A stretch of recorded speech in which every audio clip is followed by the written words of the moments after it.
Good. I just started. Okay. Well, do you need me to prep my name and all that? Yeah. Okay. Charlie Bird. I'm the Department of Public Safety Director, Police Chief. Thank you for coming out today. We are excited to say that we were able to make some charges in our double homicide at the Rose Motel. Real quickly, I kind of want to run you through it again. This is where we had received a call from Anthony's mother, who had requested a well-being check on her son at the Rose Motel. An employee went to the room 112, knocked on the door, did not get a response, at which time she opened the door and looked inside and saw a black male laying on the bed with blood on him. That's when she backed out, contacted law enforcement. Our officers arrived, went inside to try to see if they needed to apply life-saving measures. They walked in. The first officer on scene walked in, saw Anthony on the bed, obviously deceased with trauma to his body, his torso. He went on into the room, and in the bathroom, that's where he saw Leslie, again with trauma to her body, obviously deceased, at which time he backed out, and then we began to set up for our investigation. We secured a search warrant for the room and went in and processed it. We had joint efforts through our crime scene, Winter Haven PD crime scene, as well as Polk County Sheriff's Office crime scene. It was a pretty extensive crime scene, and as a result of it, what we did determine was that Anthony had been, it appears that he opened the door. This subject rushed in and began to stab him. These are stabs, according to our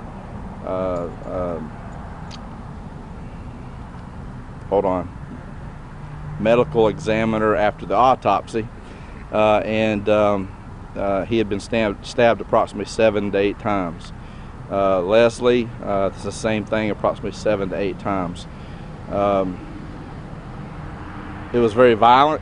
I won't get into details on that, but it was extremely violent what occurred with Leslie and Anthony. Through some fantastic teamwork and the meticulous efforts of the crime scene techs, joint effort with the state attorney's office, with FDLE Crime Lab, we were able to get enough evidence, DNA and otherwise, where we were able to charge Beloni Petitfrere with, I'm sorry? Spell that name. Beloni Petitfrere, or one R? One R. Slower one more time. Okay. Beloni Petitfrere.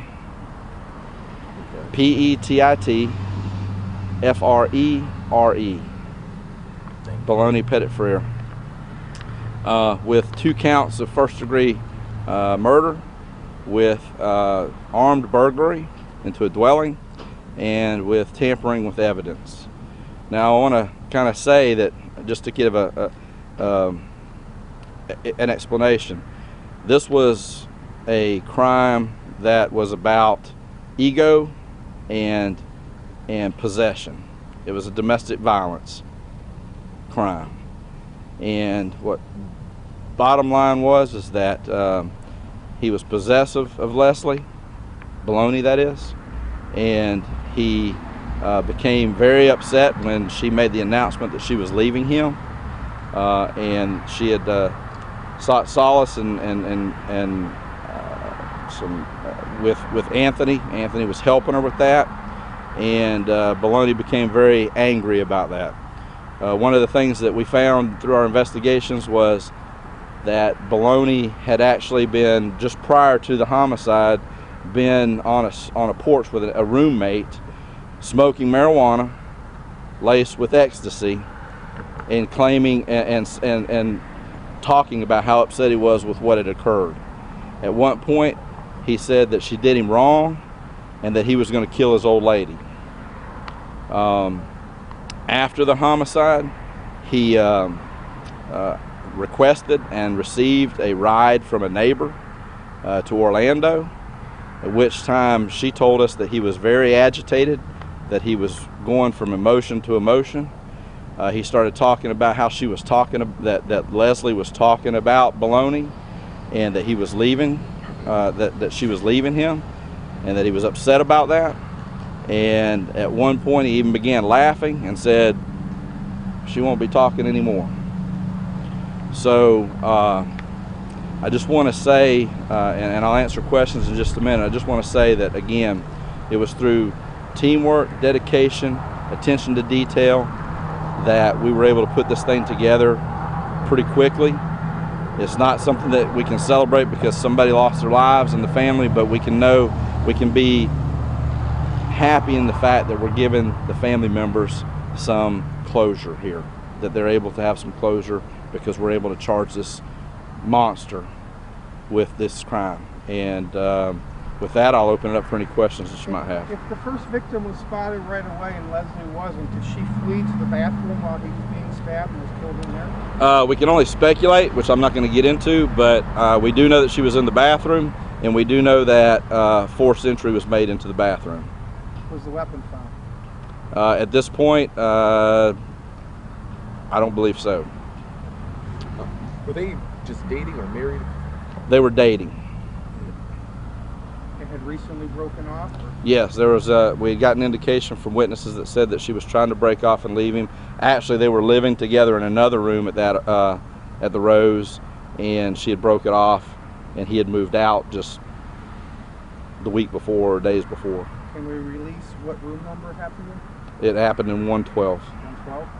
And they were living in? 115, if memory serves me right.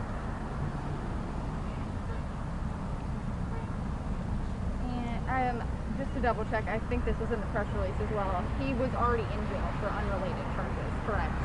Yes, after the homicide, there were other charges that we had on him that we were able to put him in jail to until we could finish the forensics. It takes time, and again, I have to thank FDLE's crime lab because they were able to prioritize this.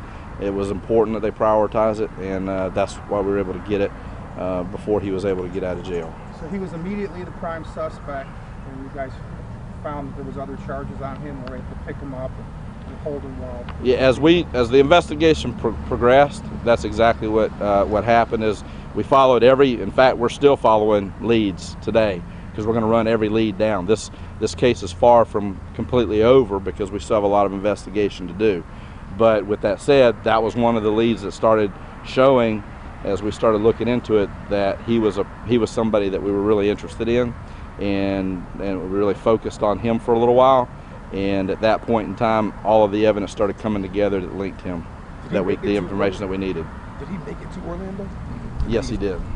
So the person who was giving him the ride, did they call you immediately, or how did that, or did he just come forward after finding out about the homicide? As we were doing our investigation, and we get leads or we get information, and to include going to where there are people that are associates or known family members or whatever, and that's how we came across it. It was pretty quickly. She was very forthcoming and cooperative, but it was through the detective's gumshoe, as the old saying of boots on the ground, that helped us get that information. At the first press conference, you mentioned you guys were looking for somebody with a hoodie. Would that have been the suspect now? Yes, sir. Okay. Was the hoodie found?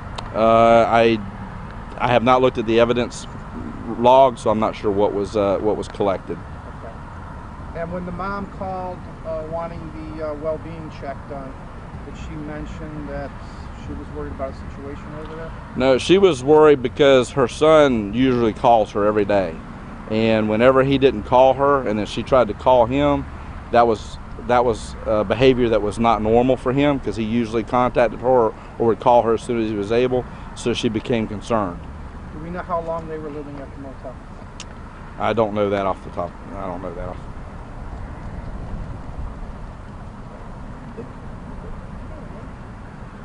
Can you pronounce his name again? I'm sorry. Yes, it's Baloney Pettifreer. Perfect. Thank you. The Polk County Jail, they've got him from earlier stuff under that name, but on this one they've got it hyphened on the last name. I don't know which is correct. From everything that we've been told from the family, Yeah. it's not hyphened. That's It's what the not family. hyphen. Right. Okay. Yep. Thank you. We appreciate it. Thank you. Thank you so much. Thank y'all for your time. Thank you very much.